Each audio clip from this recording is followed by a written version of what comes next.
dia, crianças e famílias, tudo bem com vocês? Aqui é a professora Ivone do B1A. Hoje a atividade é fazendo barulho com chocalhos. O objetivo dessa atividade é despertar a atenção e a audição.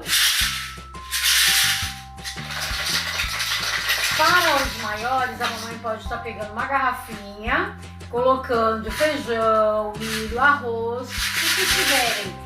Pode também pegar uma garrafa, cortar com barbante e as tampinhas, tá? Esperamos a devolutiva.